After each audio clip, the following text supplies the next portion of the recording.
Cámara de Diputados realiza interpelación a ministro de Salud. Piden aclarar responsabilidad estatal en protección de la pequeña Ámbar. Comisión de Hacienda analizó gastos comprometidos que gobierno acusa no están hoy financiados. Continúa trámite de proyecto que aumenta subvención de centros colaboradores del Sename. Cámara desarrolla sesión especial para analizar congestión en las carreteras del país.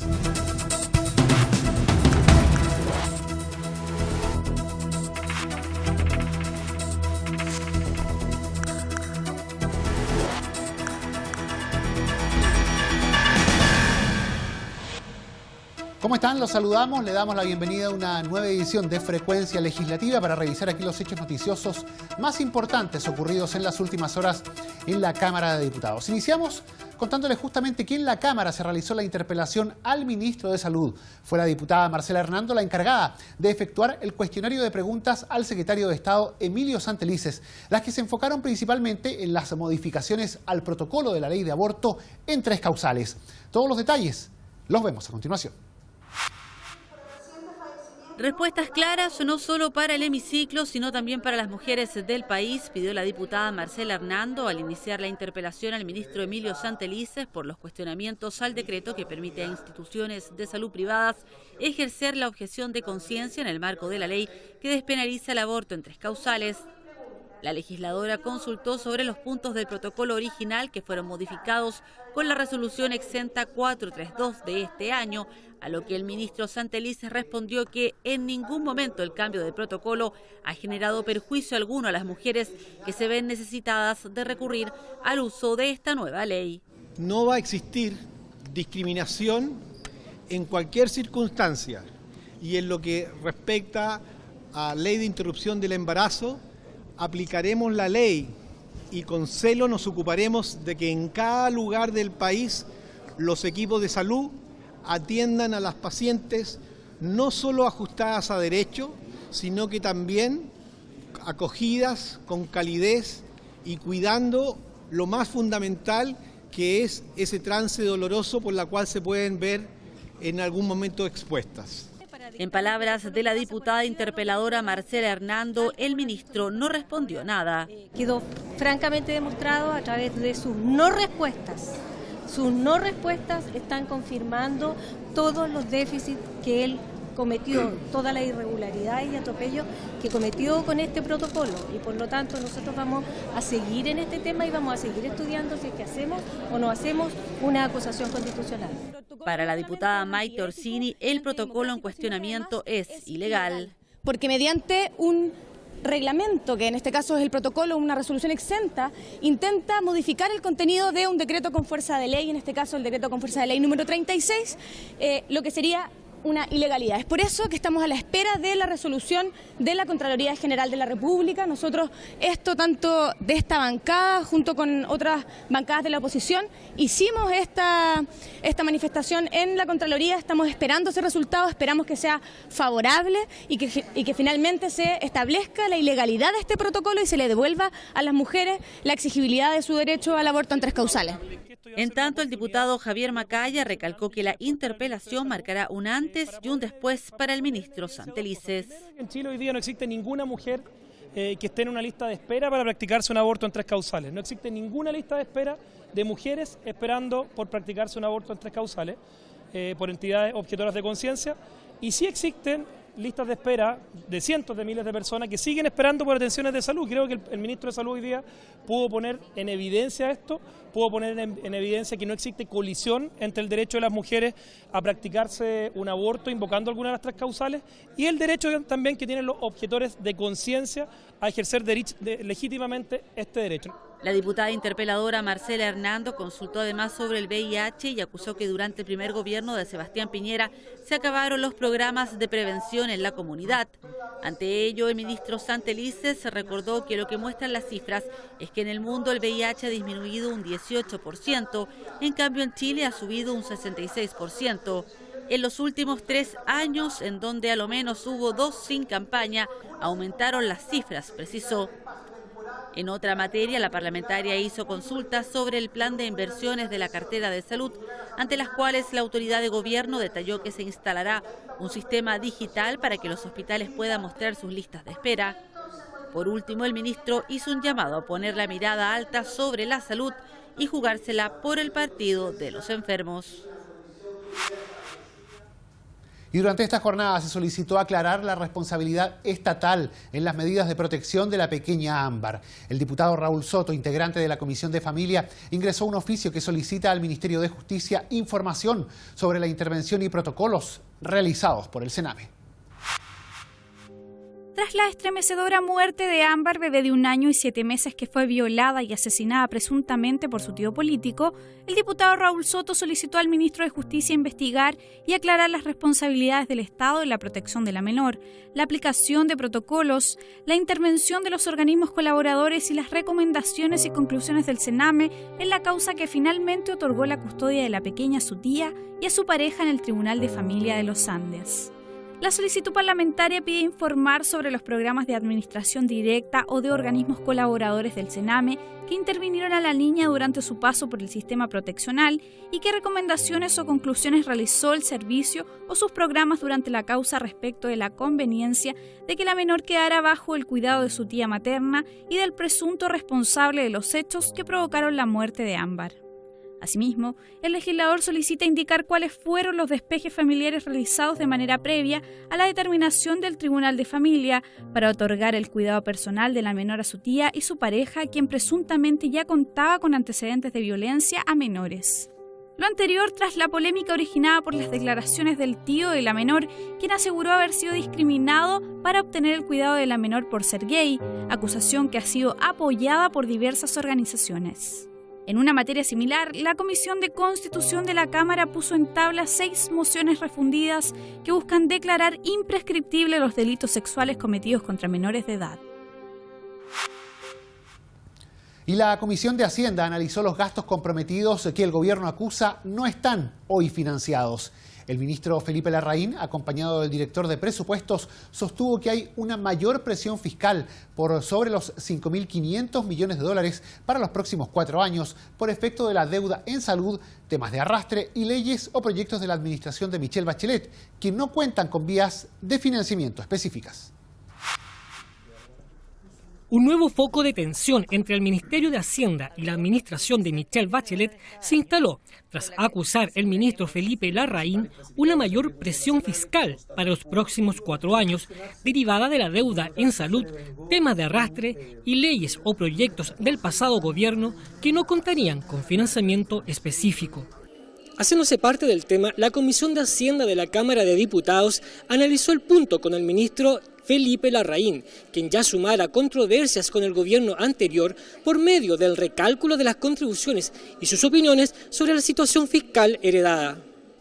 Larraín, quien estuvo acompañado del director de presupuestos, Rodrigo Cerda, afirmó en su presentación que la mayor presión alcanza los 5.500 millones de dólares en los 4 años, que se desglosan en 1.571 millones para 2018, 1.561 millones para 2019, 1.228 millones para el 2020 y 1.207 millones para 2021. Tras un pormenorizado detalle de las cifras por parte de Rodrigo Cerda, el secretario de Estado fue claro en apuntar al sector de salud como el principal causante de la presión, así como en enfatizar que el gobierno hará frente al tema. Hemos presentado ítem por ítem cómo llegamos al número de los 5.566 millones de dólares. Esto está todo respaldado en un amplio informe, en una amplia presentación que hemos hecho acá. Y es cierto que el principal problema está en el sector salud, además con un déficit de ejecución, una sobreejecución que fue creciendo y que llegó el año pasado a los 630.000 millones de pesos, esto es más de 1.000 millones de dólares de sobreejecución en salud. Unas medidas de austeridad mayores, pero vamos a intentar, en toda la medida de lo posible, que esto afecte lo menos posible a las personas y esto sea una apretada de cinturón en el sector público para no afectar a las personas, a los programas de los proyectos que les llegan a ellos, particularmente a aquellos que están bien evaluados, que no los vamos a tocar. En segundo lugar, Parte de esto viene de austeridad y lo otro viene de crecimiento económico. El oficialismo respaldó las cifras entregadas por el gobierno y expresó su preocupación por el esfuerzo que tendrá que hacer el Estado en el tema, tal como sostuvo el diputado Leopoldo Pérez. Lo que ha hecho el señor ministro hoy día es no venir a alarmar, ni mucho menos. Lo que él vino es a transparentar con lo que se encontró al 12 de marzo en el Ministerio de Hacienda, con muchas iniciativas incluso legales y muchos programas que, si bien fueron ofrecidos a la ciudadanía, no fueron anotados o no fueron provisionados, como se dice en la jerga presupuestaria. Y por lo tanto, eso significa que el Estado va a tener que hacer un esfuerzo mayor para poder cumplir en estos 4 años los compromisos que el gobierno anterior dejó hacia la ciudadanía.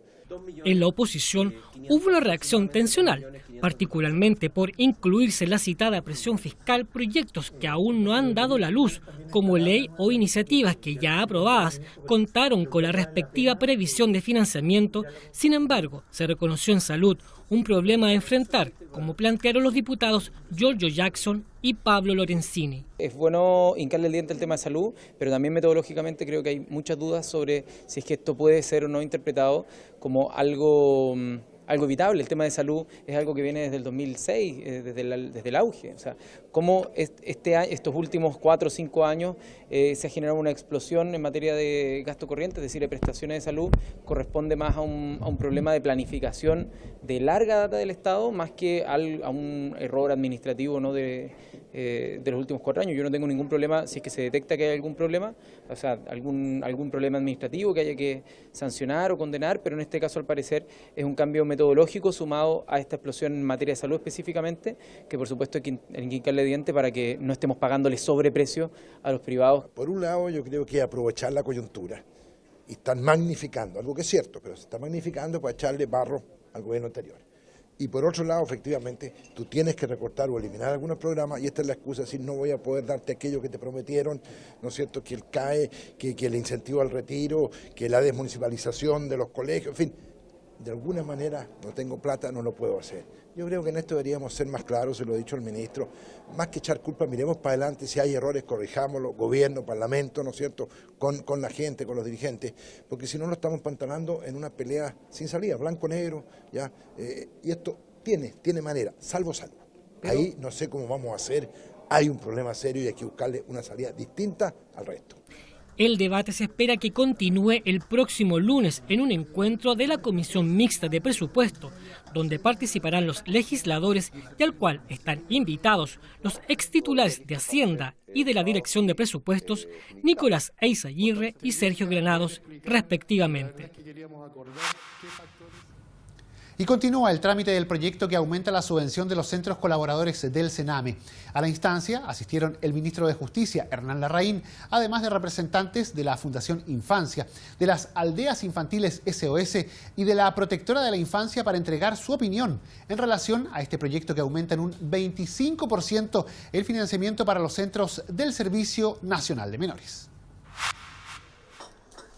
Dudas respecto al aumento de recursos y a su fiscalización y al modelo de protección vigente manifestaron tanto los diputados como los invitados a la sesión de la Comisión de Constitución, en el marco del análisis del proyecto de ley que aumenta la subvención base que reciben las instituciones colaboradoras del Sename. En la oportunidad, la presidenta de la Fundación Infancia, Natalia Ollarse, señaló que es importante no solo inyectar más recursos, sino que fiscalizar los dineros que se entregarán, junto con modificar el actual modelo de protección chileno. Nosotros sabemos que el año 2016, cuando muere el ISET, la presidenta Bachelet anunció fondos para Sename. En diciembre del año pasado nuevamente tuvimos inyección de fondos para Sename en el presupuesto de este año 2018 y casi en menos de un trimestre nuevamente este gobierno anuncia más fondos, como si esto fuese parte de la solución. Nosotros como fundación creemos, y por lo que vemos empíricamente en el día a día, que esto no es parte de la solución. Estamos inyectando recursos a un modelo que ya fracasó, que ya caducó. Tenemos que cambiar el modelo de protección chileno completo. El diputado Gabriel Boric anunció que presentará indicaciones para mejorar, entre otros, las condiciones en que se entregará la subvención a los organismos colaboradores. El proyecto, en las condiciones en las que está actualmente, no nos permite votar a favor porque sigue entregando dinero en las mismas condiciones bajo las cuales se han cometido abusos e incluso actos delictuales en determinados centros, y nos parece que hay que hacer un estudio un poco más profundo respecto de a qué instituciones se le entregan recursos por parte del Estado.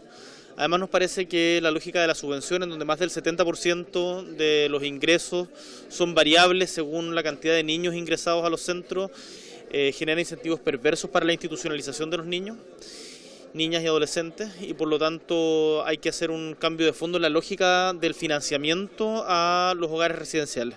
Desde el oficialismo, el diputado Gonzalo Fuenzalida expresó que en el gobierno existe el ánimo de mejorar el proyecto, pero siempre teniendo en cuenta que esta iniciativa no busca resolver los problemas de fondo que tiene el Sename. Nosotros por lo menos estamos de acuerdo en que podamos mejorar y sacar un proyecto unánimemente, o en su mayoría. Hoy día no están las mayorías para poderlo aprobar, así como está, pero yo creo que hay voluntad para mejorar y sacar un buen proyecto, porque finalmente hoy día tenemos un problema. El problema es que la subvención que se le entrega a los organismos colaboradores no alcanza y están la mayoría de ellas en un déficit que produce obviamente un deterioro financiero para sostener cualquier tipo de estos organismos, lo hagan bien o lo hagan mal, eso es lo que hoy día podemos discutir, pero hoy día claramente tenemos un problema, no alcanza, y como no alcanza eso requiere una urgencia en corregirlo. La instancia acordó junto al ministro de Justicia conformar una mesa de trabajo con el fin de mejorar el proyecto de ley en todos sus aspectos. Y en una sesión especial, la Sala de la Cámara de Diputados analizó la situación de congestión vehicular en las carreteras de nuestro país, en especial las rutas 68 y 5 Sur y la carretera Panamericana, vías que han presentado una serie de episodios de saturación durante los últimos fines de semana largo. El objeto de la convocatoria fue debatir con representantes del Ejecutivo las consecuencias de los distintos episodios de congestión, el rol de la autoridad y de las concesionarias en la adopción de medidas preventivas para reducir los efectos del alto flujo de vehículos y las eventuales medidas que se pueden adoptar, tanto de corto como de largo plazo, para reducir así a futuro el registro de este tipo de situaciones. Revisemos a continuación algunas de las reacciones. Es público y notorio de que las carreteras en nuestro país se encuentran absolutamente colapsadas y sobrepasadas por la gran cantidad de vehículos que circulan por ellas. Prueba de ello es de que en días como los fines de semana largos hemos tenido colapsos históricos, como el ocurrido en la Ruta 68, donde circularon más de 4.400 vehículos por hora en una carretera que está diseñada para cerca de 3.000 vehículos por hora. Esta situación se ha ido repitiendo, el aumento del parque vehicular es acelerado, no así la construcción de infraestructura. Por lo tanto, lo que estamos solicitando en esta sesión especial es que el gobierno haga una propuesta al país de un plan de inversión en infraestructura de largo plazo, que también pueda implementar una política multimodal donde el ferrocarril sea rescatado de su situación de orfandad en que se encuentra, como también permitir la introducción de nuevas tecnologías en las carreteras, como el cobro de peaje sin barrera o free flow, que permita que los vehículos circulen en forma mucho más expedita y así disminuir los tiempos de transporte. Hoy, una persona que cualquier día sale de Melipilla o de Talagante hacia Santiago, sabe que va a demorar entre hora y media y 2 horas solo por fruto de la congestión. Esto es un tema urgente y hay que entender que para poder avanzar en esta materia de autopista debemos hacerlo en forma paralela también con la construcción del Metrotren. Creo que es fundamental entender que para descongestionar las calles hay que sacar vehículos y la única forma viable en nuestra zona de sacar vehículos es con la construcción del Metrotren Santiago-Melipilla, que fue otra promesa incumplida por parte del gobierno de la presidenta Bachelet. Yo tengo toda la esperanza de que en mi gobierno se pueda avanzar en estas dos materias, en construir la tercera pista de la autopista del Sol y al menos en iniciar los trabajos de construcción del Metrotren. Y de esta forma llegamos nosotros al final de la presente edición de Frecuencia Legislativa. Les recordamos que el detalle de todas estas noticias lo puede siempre revisar en nuestra multiplataforma en sus diferentes formatos audiovisuales a través del www.cámara.cl. Muchas gracias por su sintonía. Continúe junto a Cámara de Diputados Televisión.